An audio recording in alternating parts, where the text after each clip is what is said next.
माननीय सदस्य श्री राजेश रंजन जी। सभापति महोदय जी, मैं शुरू करूंगा। प्रधानमंत्री जी का 2 महीना मात्र बचा है जन्मदिन को, और उन्होंने सबसे पहले विश्वकर्मा योजना, एक उनकी जो बहुत बड़ी आम आदमी, मोची, निषाद, मल्लाह ऐसे वर्गों के लिए यह योजना लाई गई। हम शुरू करेंगे माननीय वित्त मंत्री से कि पुराने में जो आप skill, startup, make in India या आपने जिन जिन योजनाओं को लाया उस पर अभी तक कोई श्वेत पत्र नहीं लाई कि उस योजना का क्या हुआ। आपको रघुराजन जी के ऑडिट रिपोर्ट को भी देखना चाहिए। उसके बाद भी जो रिपोर्ट आई उस पर भी आप कभी इस सदन में आप नई योजना लाते हैं, नया बजट लाते हैं, पुरानी बजट पर कभी चर्चा नहीं करते हैं कि उस पर कोई इम्प्लीमेंटेशन हुआ या नहीं हुआ, उस पर कोई ध्यान दी गई कि नहीं। जिसमें श्रम संगठन 2000 में जहां देश बेरोजगारों के पढ़े लिखे नौजवानों की तादाद 54.2% थी, वहीं 22 में 65.7% हो गई। मेरा सीधा इस पे है कि जब आपने 13,000 करोड़ रुपया एक विश्वकर्मा योजना पर लाया, या जब आप कहते हैं कि मैं नौकरी के लिए 400 घराना, 400 बड़े कॉरपोरेट को मैंने कहा है कि आप बेरोजगार लड़कों को 5,000 अनुकंपा पर आप इसको इंटेंसिव दीजिए। मैं पूछना चाहूंगा ये इंटेंसिव कब मिलेगा, जब 40,000 लगभग कॉरपोरेट के पहले से उसके यहाँ काम करने वाले लोग हैं।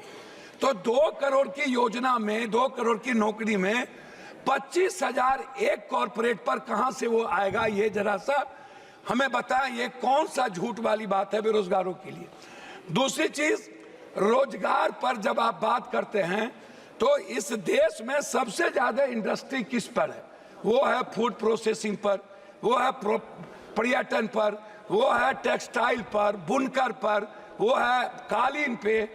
टेक्सटाइल योजना पर इनका टैक्स कितना बड़ा, आप उसको देख लीजिए कि टेक्सटाइल पर इन्होंने कोई छूट नहीं दी, कोई टैक्सेस नहीं दिया और टैक्स को बढ़ा दिया।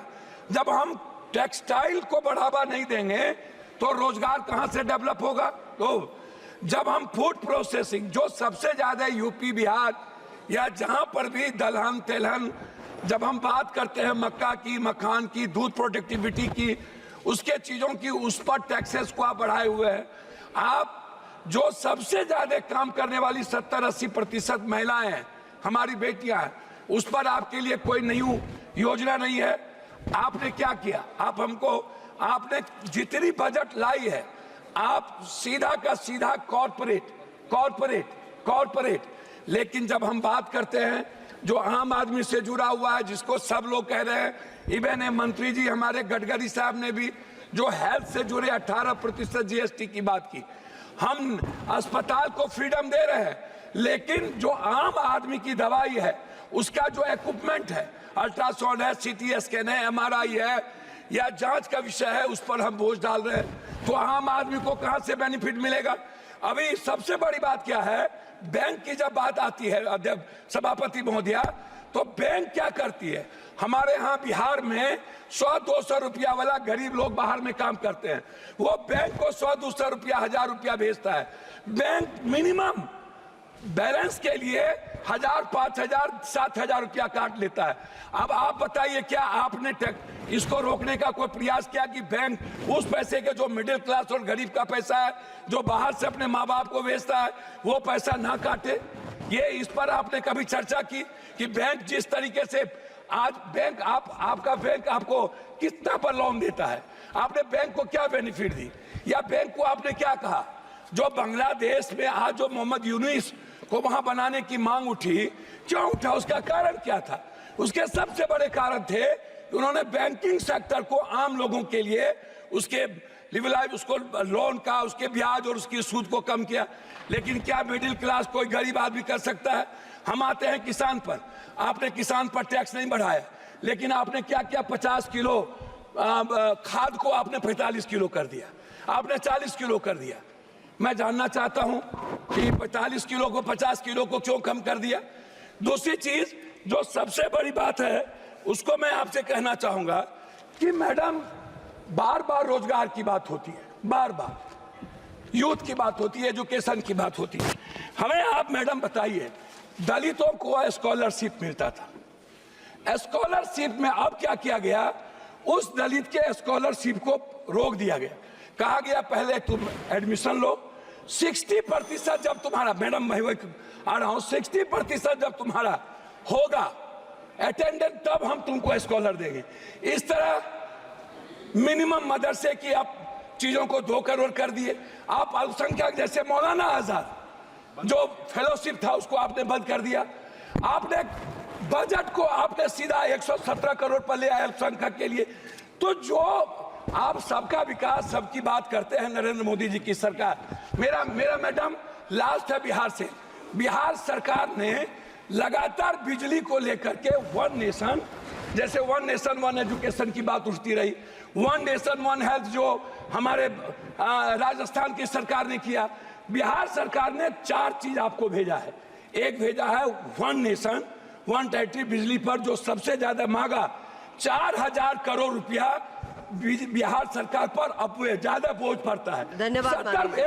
मैं कम कर रहा हूं, 70 पैसा मैडम, 70 पैसा एक आदमी पर पड़ता है। दूसरा, लगातार बिहार सरकार की ये योजना है हाई डैम से 40,000 करोड़ विद्युत परियोजना को बढ़ावा देना, हाई डैम, जिससे पूरा का पूरा कोसी सीमांचल मिथिलांचल को बढ़ावा मिलेगी।